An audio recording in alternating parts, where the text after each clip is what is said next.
CIET NCERT द्वारा प्रस्तुतम् अस्ति अष्टकक्षायाः संस्कृतस्य ध्वनिपाठ्यपुस्तकं दीपकम्। नमो नमः। त्रयोदशः पाठः वर्णोच्चारणशिक्षा एकम्। पृष्ठस्य दक्षिणतः एकं स्कैनर् अस्ति। एतस्य पाठस्य अधिकाधिकं ज्ञानाय स्कैन् कर्तुं शक्नुवन्ति। पृष्ठसङ्ख्या 46+100। शब्दानां सम्यक् शुद्धं च उच्चारणं नितान्तं महत्त्वपूर्णम् अस्ति इति वयं पूर्वेऽस्मिन् पाठे दृष्टवन्तः। कस्यचित् शब्दस्य सम्यक् उच्चारणार्थं तस्य शब्दस्य प्रत्येकवर्णस्य शुद्धं निर्दुष्टम् उच्चारणं भवेत्। अतः प्रत्येकवर्णस्य शुद्धम् उच्चारणं कथं भवति इति अत्र ज्ञास्यामः। वर्णानां स्वरव्यञ्जनादीनां विविधभेद उपभेदानां विषये वयं पूर्वासु कक्षासु ज्ञातवन्तः। अत्र आस्ये 6 उच्चारणस्थानानि अपि वयं दृष्टवन्तः। परन्तु वर्णानाम् उच्चारणे केवलम् आस्यस्य एव उपयोगः भवति इति न। वर्णानाम् उच्चारणार्थम् आस्येन सह शरीरस्य इतरेषामपि अङ्गानाम् उपयोगः भवति। यथा प्रथमः नाभिप्रदेशः नेवल रीजन, मांसपेशी बलतन्त्रम्, abdominal muscles muscular pressure system. द्वितीयः उरः चेस्ट वायुबलतन्त्रम्, lungs and diaphragm air pressure system. तृतीयः कंठबिलः वॉइस बॉक्स ध्वनितन्त्रम्, larynx vocal cords phonatory and resonatory system. चतुर्थः आस्यम् हेड उच्चारणतन्त्रम्, mouth and nose articulatory system. आस्यस्य आभ्यन्तरे क मुखं माउथ ओरल कैविटी, ख नासिका नोज नेजल कैविटी च उभौ भवतः। यदा वयं कञ्चित् शब्दं वर्णं वा उच्चारयितुम् इच्छामः तदा प्रथमः सर्वप्रथमं नाभिप्रदेशे स्थिताः मांसपेश्यः उरः नोदयन्ति। द्वितीयः उरः पुनः श्वासकोशः स्थितं वायुम् ऊर्ध्वं निस्सारयति। तृतीयः सः वायुः ऊर्ध्वं सरन् कण्ठबिलं प्राप्नोति।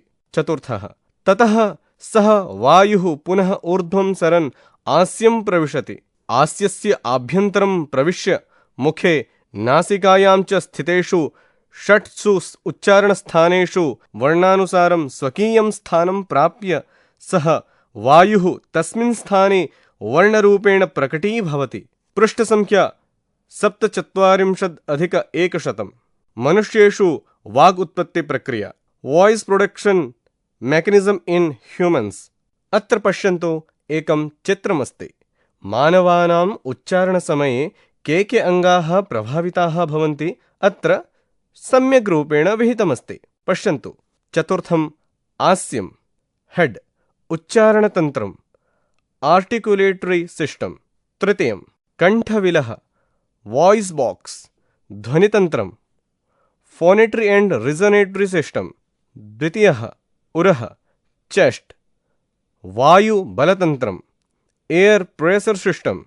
प्रथमः नाभिप्रदेशः नेवल रीजन मांसपेशी बलतन्त्रम् मस्कुलर प्रेशर सिस्टम।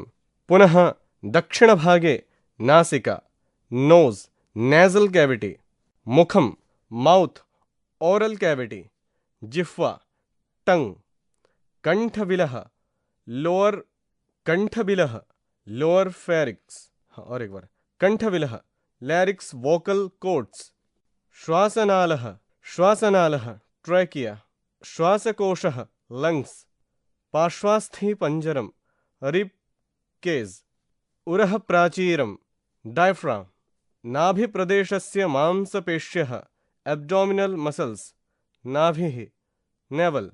आस्यस्य आभ्यन्तरे स्थितेषु 6 स्थानेषु सः वायुः वर्णरूपेण कथं प्रकटीभवति इति अग्रे ज्ञास्यामः। आस्यस्य अभ्यन्तरे वर्णानाम् उत्पत्त्यर्थं वस्तुतः त्रीणि तत्त्वानि आवश्यकानि भवन्ति। क प्रथमं स्थानं, ख द्वितीयं करणं, ग तृतीयम् आभ्यन्तरप्रयत्नः।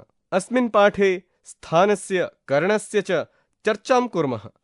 आभ्यन्तरप्रयत्नस्य विषये अग्रिमकक्षायां ज्ञास्यामः। पृष्ठसङ्ख्या 48+100।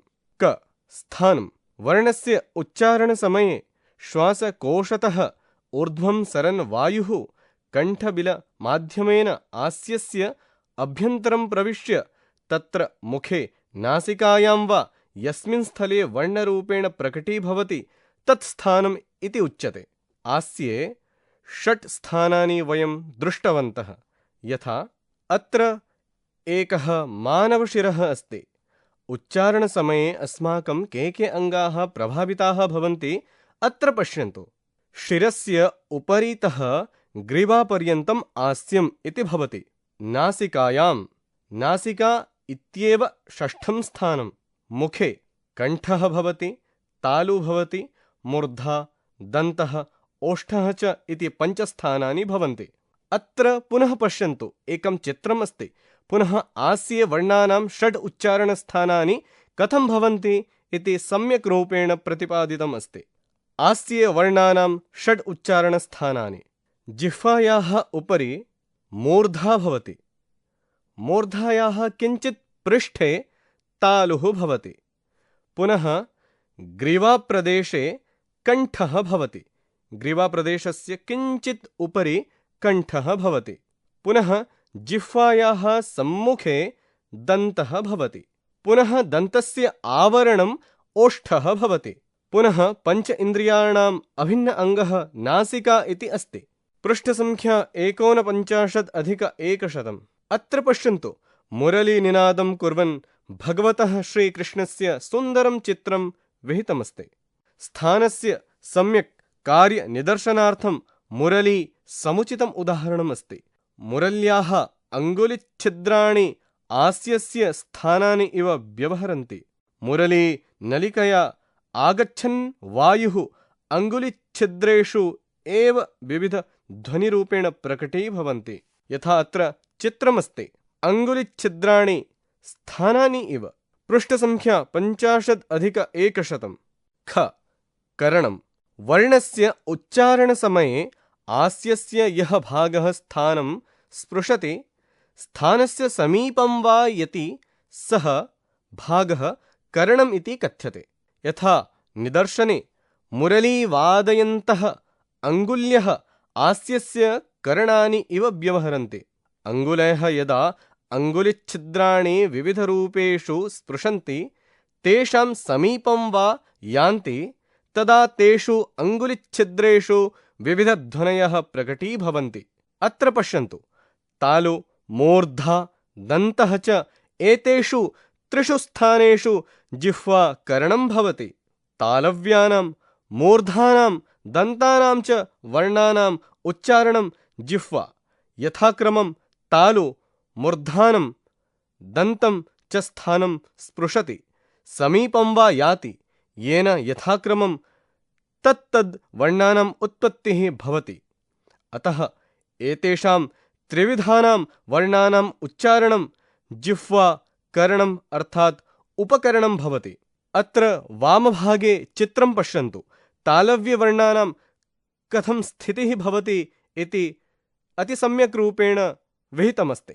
तालु स्थानं, जिह्वायाः उपरि स्थानं तालु भवति, तथा च जिह्वा करणम् इति भवति।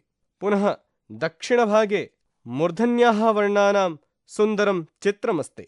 मूर्धास्थानं, जिह्वायाः उपरि एव मूर्धा भवति। पुनः अस्यापि करणं जिह्वा एव भवति। तथा च अधः दन्त्याः वर्णाः सन्ति। अत्र जिह्वायाः सम्मुखे दन्तः इति भवति। पुनः तस्यापि करणं जिह्वा इति भवति। पृष्ठसङ्ख्या 51+100। अत्र पश्यन्तु, चित्रमस्ति मुरल्याः। मुरल्याः यथा करणम् अङ्गुलयः भवन्ति तद्वदेव अङ्गुलयः करणानि इव। कण्ठः, ओष्ठः, नासिका च एतेषु त्रिषु स्थानेषु स्वस्थानम् एव करणं भवति। कण्ठ्यानाम्, ओष्ठ्यानां, नासिक्यानां च वर्णानाम् उच्चारणे जिह्वा प्रायः निष्क्रिया भवति। एतेषां वर्णानाम् उच्चारणार्थं तत्तत्स्थानस्य एव कश्चित् परभागः तत्तत्स्थानस्य पूर्वभागं स्पृशति, समीपं वा याति। अतः एतेषां त्रिविधानां वर्णानाम् उच्चारणार्थं स्वस्थानं करणम् अर्थात् उपकरणं भवति। यथा उदाहरणस्वरूपे चित्रं विहितमस्ति। वामभागे कण्ठ्याः वर्णाः। अत्र पश्यन्तु, कण्ठस्थानं ग्रीवायाः उपरि स्थानम् इति भवति। अत्र तस्य करणं कण्ठः एव भवति। पुनः दक्षिणभागे ओष्ठ्याः वर्णाः। पश्यन्तु, ओष्ठः दन्तानाम् आवरणरूपेण अस्ति। ओष्ठस्थानस्य करणम् ओष्ठः एव भवति। पुनः नासिक्याः वर्णाः। यथा जानन्ति, नासिका पञ्च इन्द्रियाणाम् अभिन्नः भागः। पुनः नासिकायाः अपि करणं नासिका एव भवति। पृष्ठसङ्ख्या 250+100। पारिभाषिकशब्दार्थान् जानीमः। अत्र 4 कोष्ठाः सन्ति।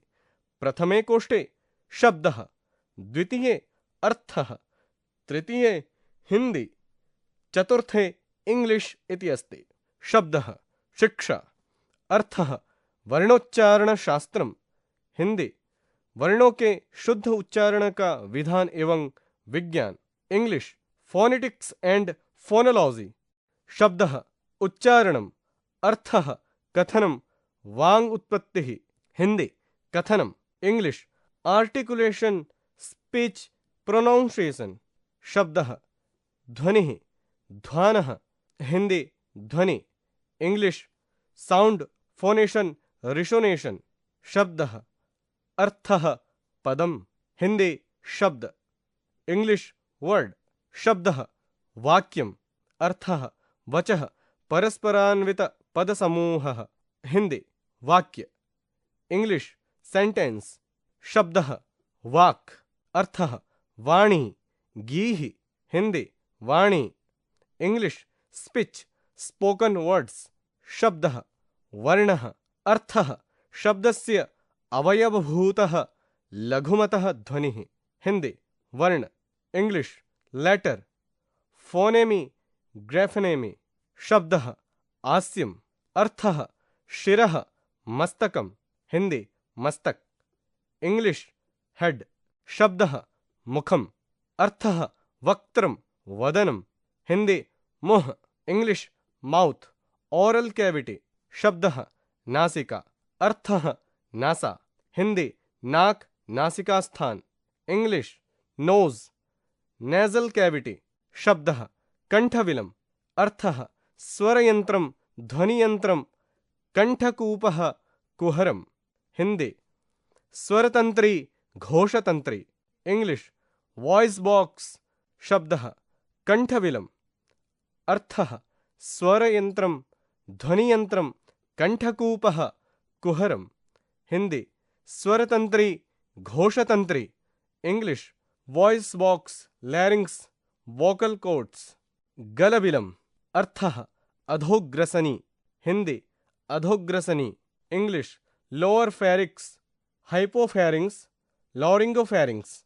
शब्दः उरः, अर्थः वक्षः, हिंदी छाती, English chest.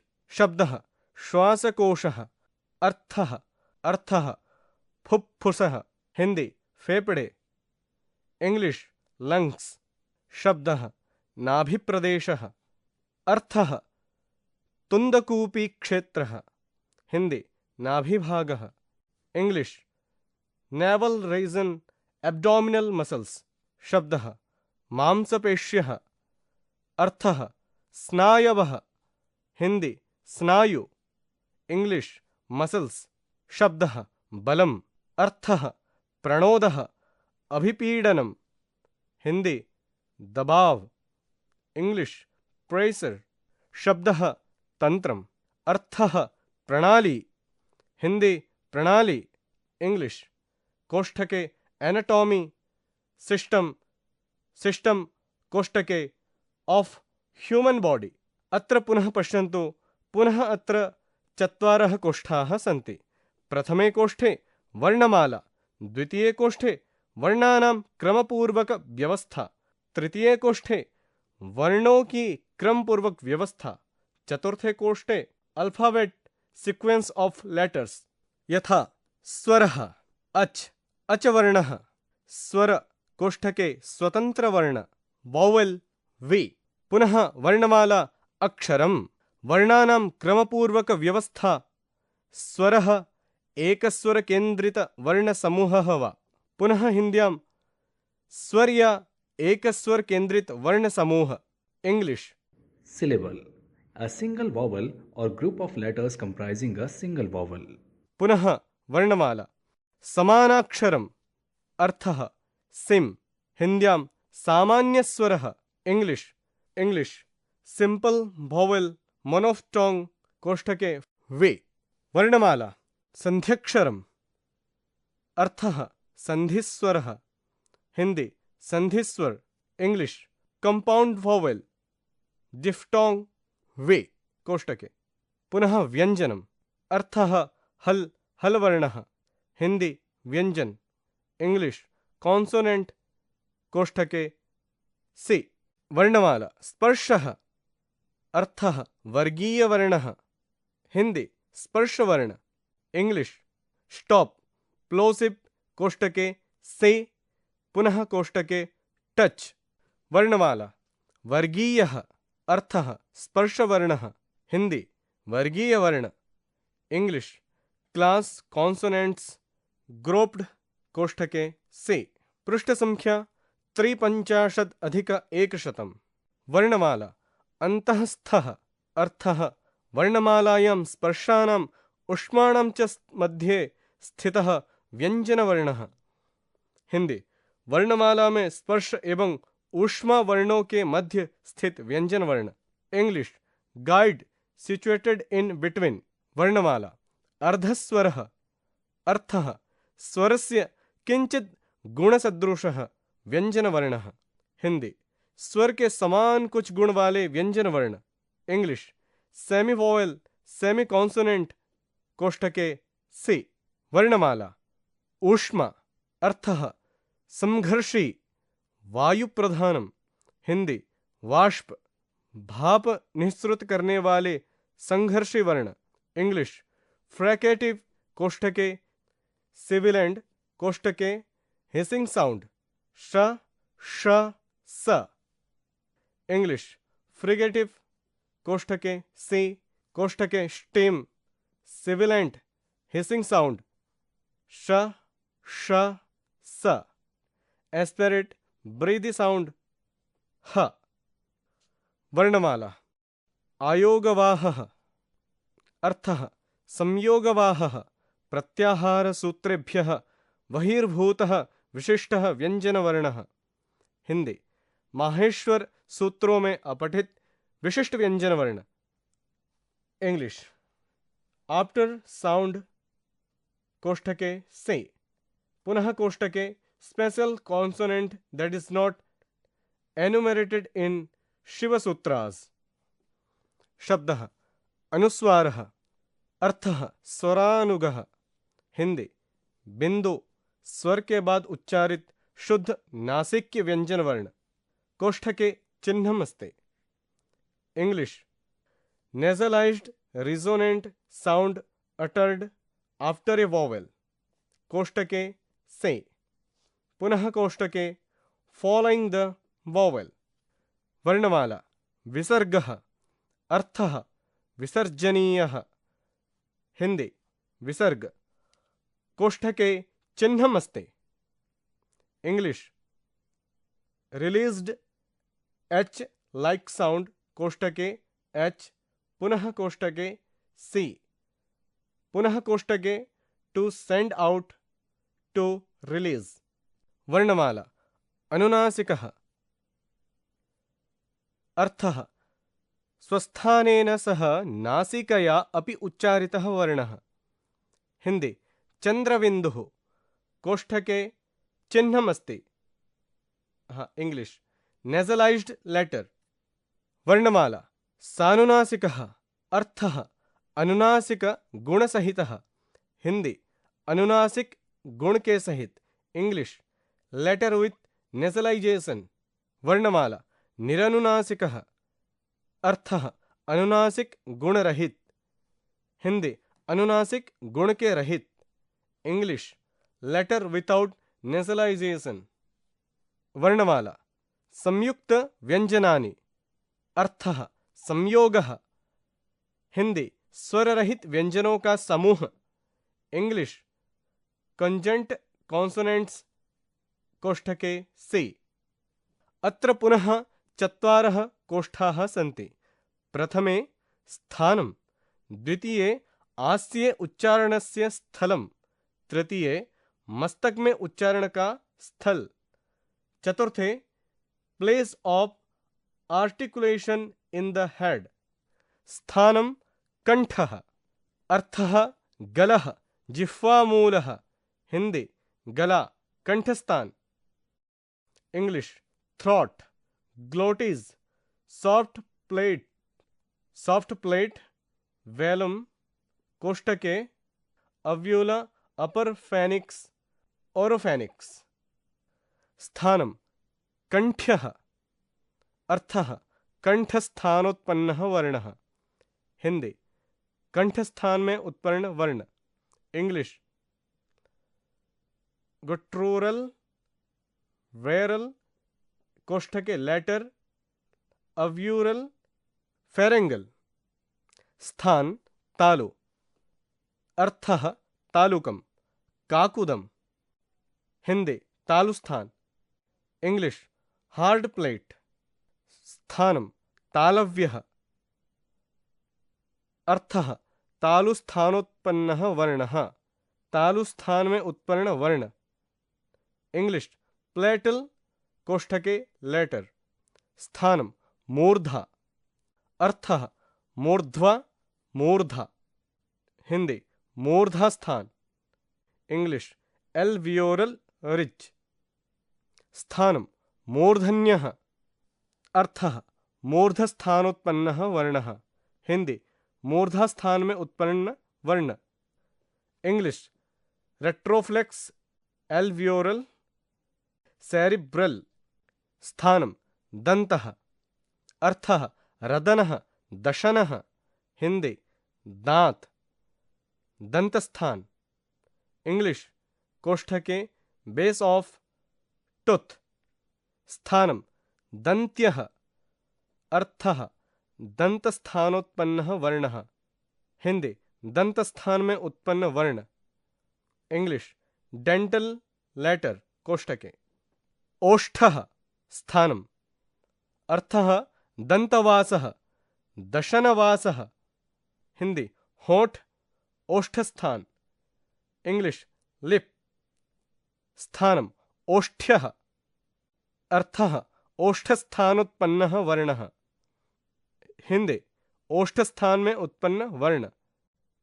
English labial bilabial letter कोष्ठके। स्थानं नासिक्यः, अर्थः नासास्थानोत्पन्न वर्णः। हिंदी नासिकास्थान में उत्पन्न वर्ण। इंग्लिश नेजल कोष्ठके लेटर। पृष्ठ संख्या 54+100। स्थानं कंठतालव्यः, अर्थः कंठतालुस्थानयोः उत्पन्नः वर्णः। हिंदी कंठ एवं तालुस्थानों में उत्पन्न वर्ण। English velar palatal palato gutturo palatal palato guttural. स्थानं कंठ्योष्ठ्यः, स्थानं कंठ्योष्ठ्यः, अर्थः कंठ ओष्ठस्थानयोः उत्पन्नः वर्णः। हिंदी कंठ एवं ओष्ठस्थानों में उत्पन्न वर्ण। English velar labial labio velar gutturo labial labio guttural.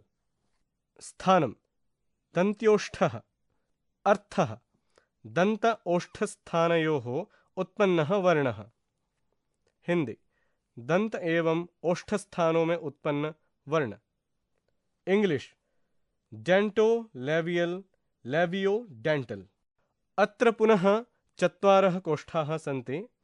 प्रथमे कोष्ठे करणं, द्वितीये आस्ये उच्चारणस्य उपकरणं, तृतीये मस्तक में उच्चारण का उपकरण या यंत्र, चतुर्थे टूल ऑफ आर्टिकुलेशन कोष्ठके इन द हेड। शब्दः उपकरणम्, अर्थः यंत्रम्, हिंदी साधनम्, इंग्लिश टूल। शब्दः जिह्वा, अर्थः रसना, हिंदी जीव, इंग्लिश टंग। शब्दः जिह्वा मध्यः, अर्थः जिह्वायाः मध्यभागः, हिंदी जीभ के मध्यभाग, इंग्लिश मिडल ऑफ टंग। शब्दः जिह्वा उपाग्रह, अर्थः जिह्वाग्रात किंचित पूर्व भागः, हिंदी जीभ का अग्रभाग से थोड़ा पहले का भाग, English near tip of tongue. शब्दः जिह्वा अग्रह, अर्थः जिह्वायाः अग्रभागः, हिंदी जीभ का अग्रभाग, इंग्लिश टिप ऑफ टंग। शब्दः स्वस्थानकरणम्, अर्थः निजस्थानस्य परभागः एव करणं यस्य वर्णस्य, हिंदी जिस वर्ण का उच्चारण स्थान का परभाग ही उसका करण हो, English such letters where are part of the place of articulation itself act as the tool of articulation। वयं शब्दार्थान् जानीमः। अत्र पश्यन्तु, अत्र पञ्चकोष्ठाः सन्ति। प्रथमे कोष्ठे शब्दः, द्वितीये अर्थः, तृतीये हिंदी, चतुर्थे इंग्लिश, पंचमे मातृभाषायाम् अर्थं लिखत इति अस्ति। पश्यामः। शब्दः नितान्तम्, अर्थः अत्यन्तं, हिंदी अतीव, इंग्लिश वेरी हाईली, स्वमातृभाषायां लिखत।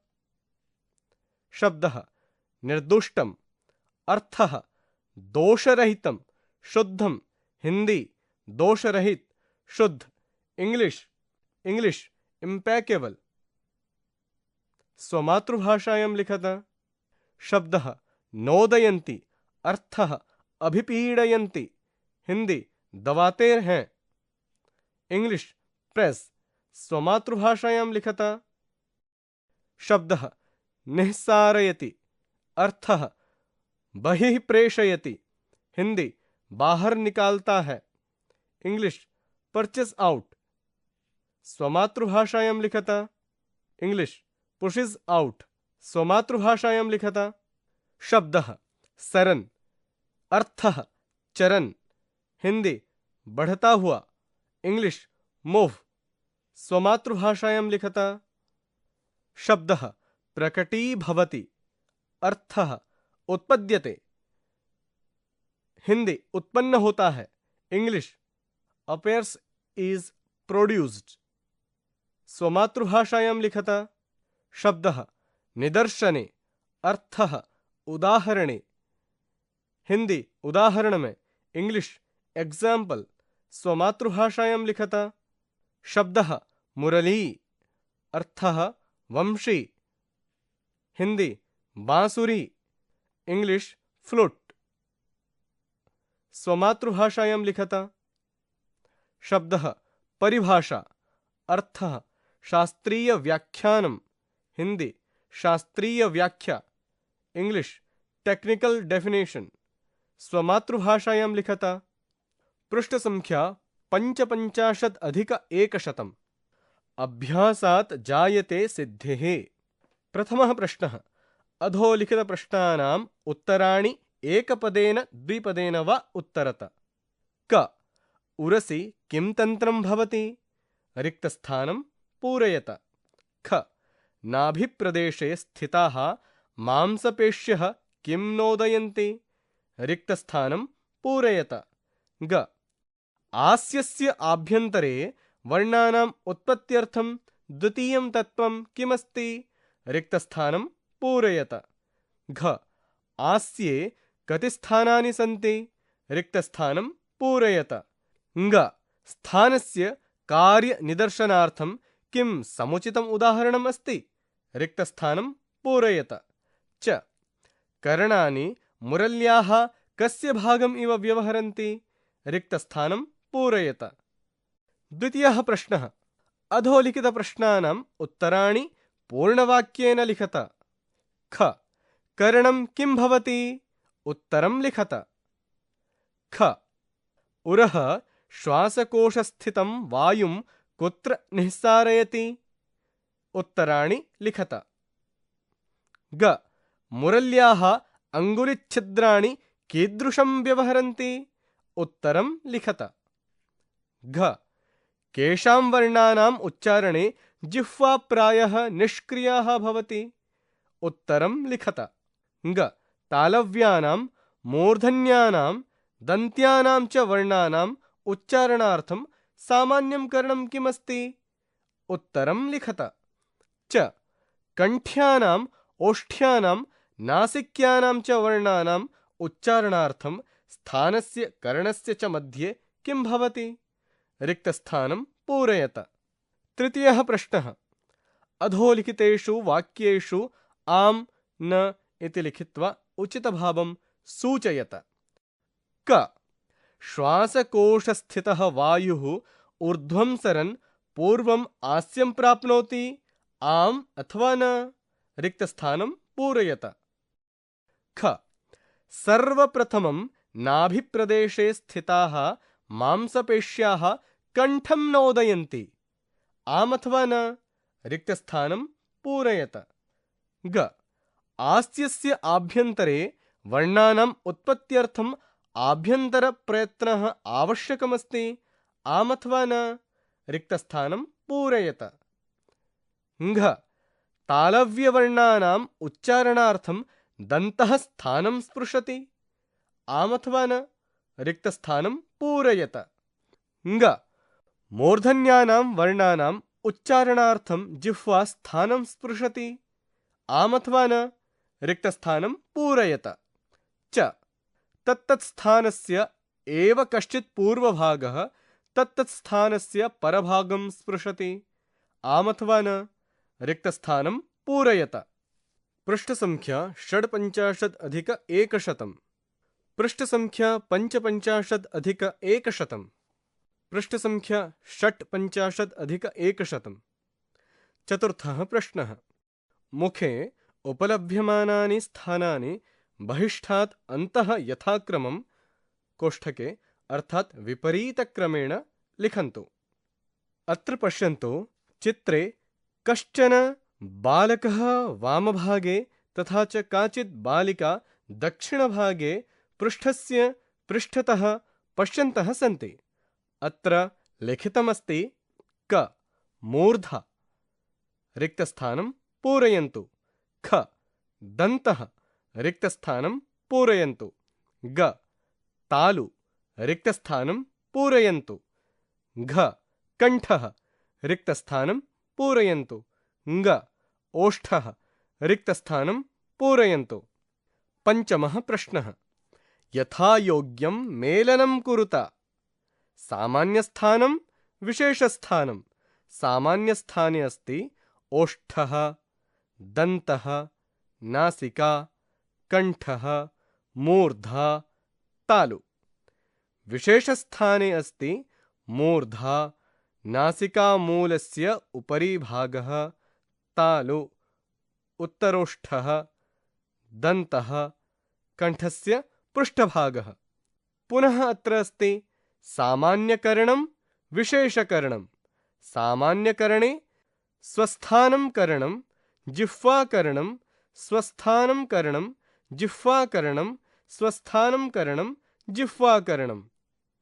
विशेषकरणे अधरोष्ठः, जिह्वाग्रः, जिह्वामध्यः, कण्ठस्य अग्रभागः, नासिकामूलस्य अधोभागः, जिह्वोपाग्रः। पृष्ठसंख्या 57+100।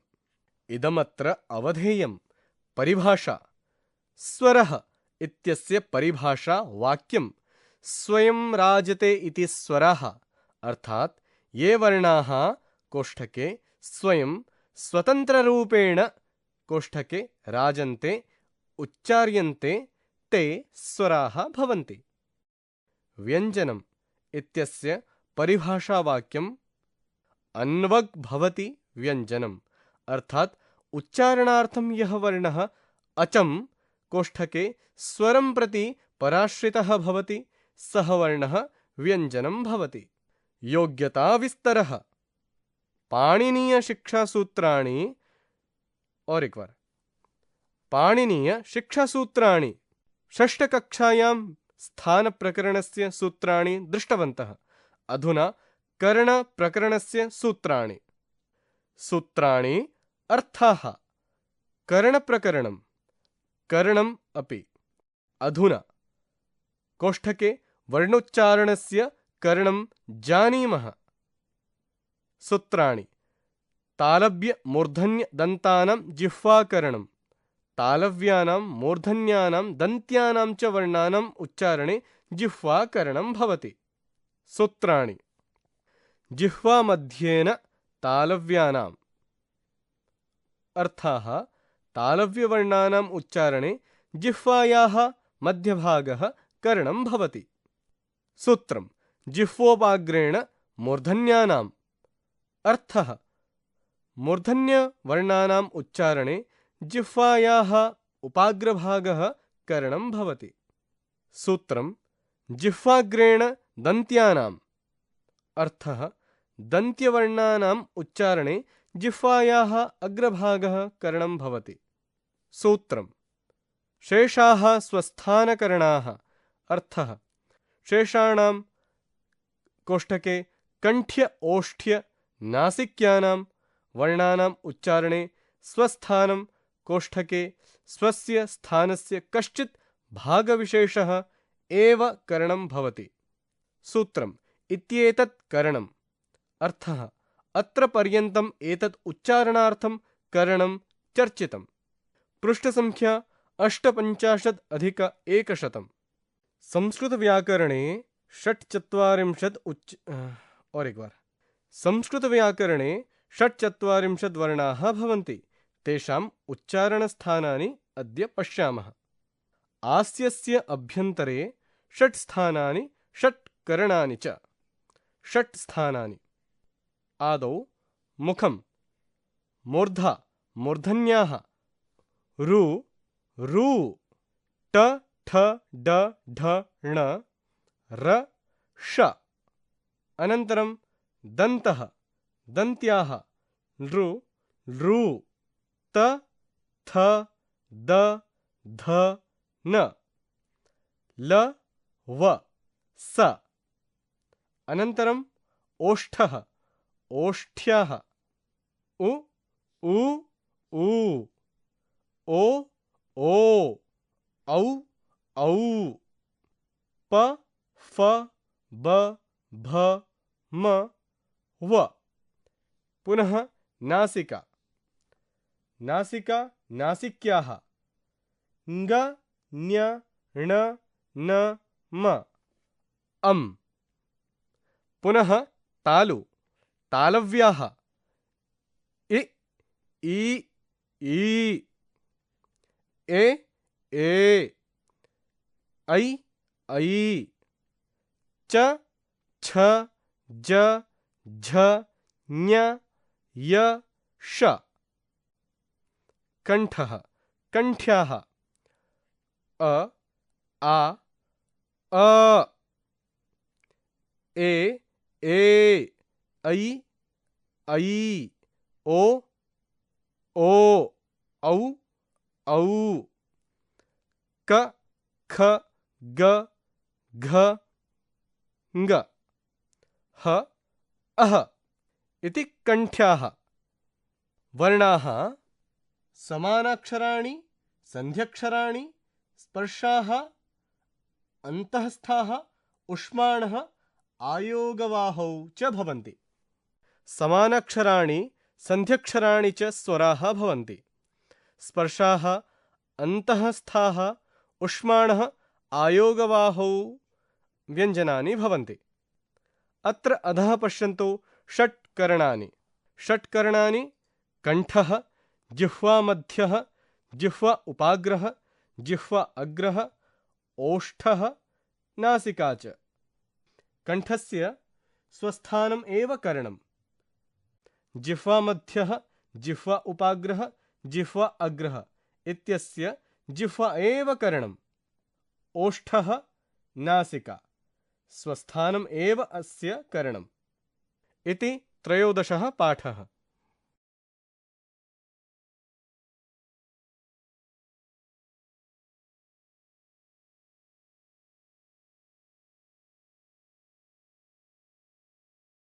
ध्वन्याङ्कनम् एकान्तवशिष्ठः